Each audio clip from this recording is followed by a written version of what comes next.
Hi everyone, this is Jason Zach from Nathaniel School of Music. In this lesson, we are going to focus on how to train your ear using the bass register by keeping a pivot right hand chord stack or a chord shape or a chord voicing, if you want to call it that. First off, I'm going to show you the right hand chord voicings. Then I'm going to show you when the bass is used, how that can A, train your ear, B, give you a different perspective to form and analyze your chords a bit better without really using too much of theory or chord stacking methodologies which go from root, third, fifth, and the traditional mindset.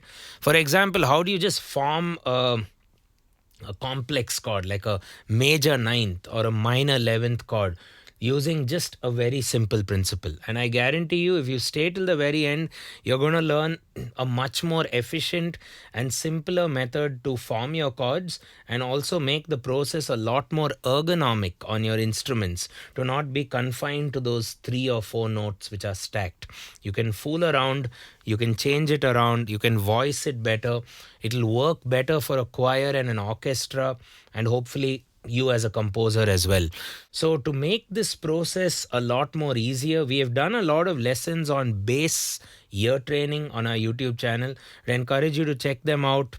After this one, we leave you a few links in the description. However, what we ended up realizing is there are too many possibilities. If you just take one stack, if you take a quartal voicing, which is basically 2 perfect fourths, C, F, B flat, there are so many things you can do. If you just play an A flat in the bass, it forms a very sophisticated chord. Or you can get a suspension, or an add 9, or a beautiful F over A with a 11 in there. So you get some very advanced chord shapes which, when you read it, it'll seem very complicated. The chord itself will take you so long to read. You can't even spell it out. But actually, it's quite easy to form. And this is how most of the even pop musicians tend to compose chords. You take a band like Green Day, it might write E minor if you Google the chord, but it's actually a very complex chord. They may be playing.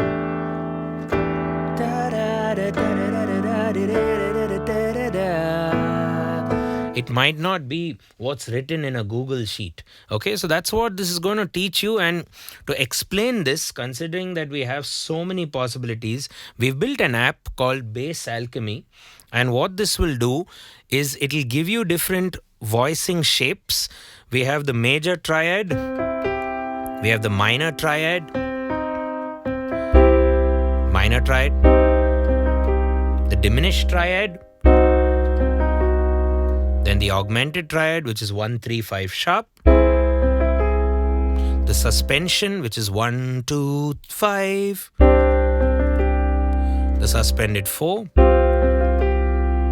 the open fifth, Sapa, the quartal, which I just showed you, stacked fourths. Then you have the tritone cluster, which will have a tritone and then a perfect fourth. Major 7 shell, that's just the third and the major 7th, and a dominant 7 shell. E, B flat, that's the third and the 7th flat. So let's first start with the most famous of these stacked sounds, the stacked perfect fourths, the sound of McCoy Tyner and Herbie Hancock and modern neo-soul composers, if you wish. The quartal chord, if I take here, I can pick a key. So I'm picking the key of F. So since it's F major, the way it's set up in the app, if I choose F, you're going to get a C, F, B flat chord. This is part of the F major scale. Okay. We will be adapting the app shortly to support every kind of key and every kind of perspective. But anyway, let's just say we are playing C, F, B flat in the right hand. What can we harmonize in the left hand? Well, this is the chromatic family. So what the app is saying is, if you now press C, F, B flat in the right hand and stack it with a C, you're going to instantly form a C7 sus4 chord. And then if you go to D flat, you're going to get a beautiful jazz voicing, which is D flat, you could say major 13th. How do we prove that? D flat is now my new root. D flat, major 7th, 3rd, 13th, or 6. Just by changing the bass note. And you can adjust the bass sound if you really want to explore by changing, from upright to picked. I think I'm going to stick with picked. So you go, see, C forms what now? C forms a C7 sus4. Now, D flat forms the 13. Now, you'll be, D is another great sound. D minor 7 with that B flat in there, which is a sharp 5 or a flat 6, you could call it. Or you could even call it as a B flat / D or something. Long story short, these names don't matter because they get quite complex, as you can see in the diagram and with me fumbling my chord names, right? It doesn't matter. What matters is the quartal shape in the right hand is so powerful. Or not only the right hand, the quartal shape is great in the upper register period because it supports any of the chromatic notes in the lower register. Okay, so I've so far walked you through C, D flat, D. What about E flat? E flat will form a nice E flat 6 sus2 as it's written, but it basically has a 6, it has a sus2, and yeah, you could call it E flat 6 sus2. Nice, you can even learn some chord names with this app. Now, E is it says avoid, but even that sounds good. It's kind of like a C over E with that F, C7 / E.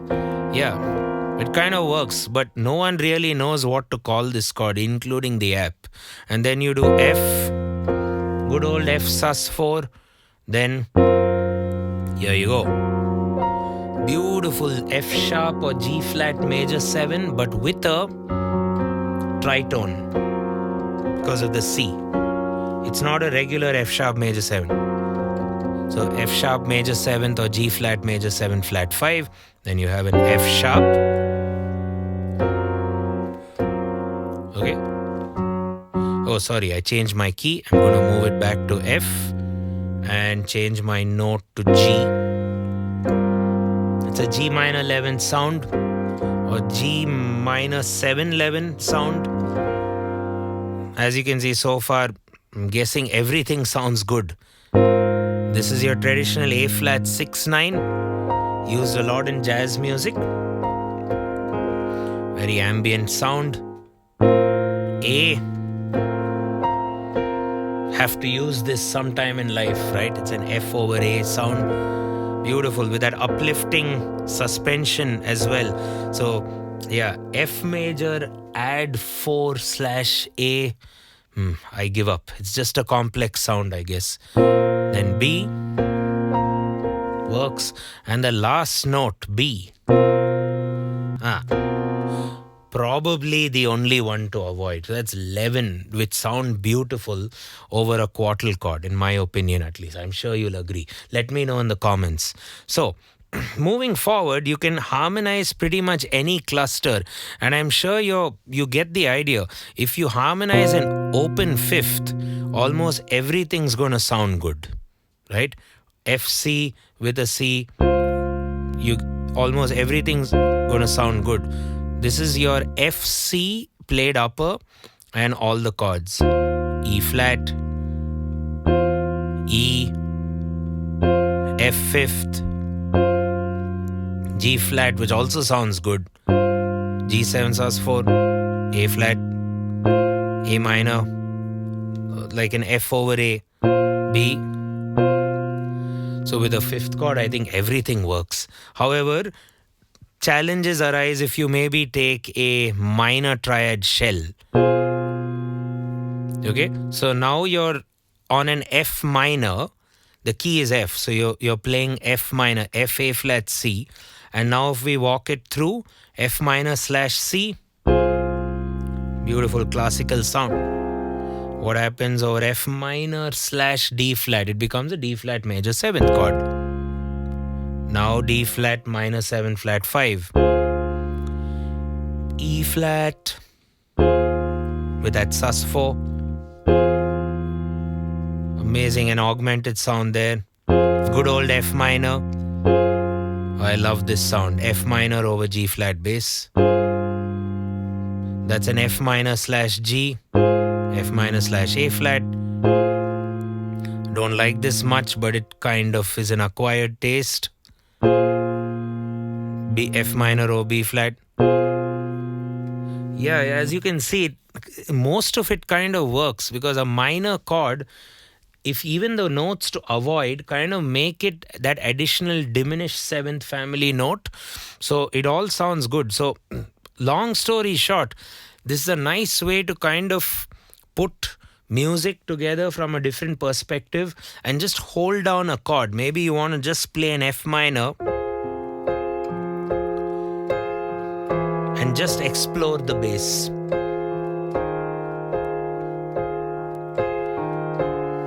Things like that, cliches. Or maybe you're a newcomer to the instrument and you just want to focus on one chord with different inversions and then explore some complex harmony, but still compose music like any other composer. So whatever be the case, you also have an option where you can do musical random and it plays what it thinks can work, as a random chord progression. And you can hear this with a metronome. You can hear this in different arpeggio patterns, different tempos, different meters. The chord can be for 2x or half x, and the metronome can be on or off while you practice. And what's cool is you hear the bass as well as the piano playing the upper register chord. So you have a good contrast. And what's nice is you can train your ear, as it's called here, the alchemist's ear. So you can train your ear. Let's say I choose Quartal, and the job here is it'll give you ear training challenges. So what you hear, you have to guess. Probably E. Okay, cool. That's right. F.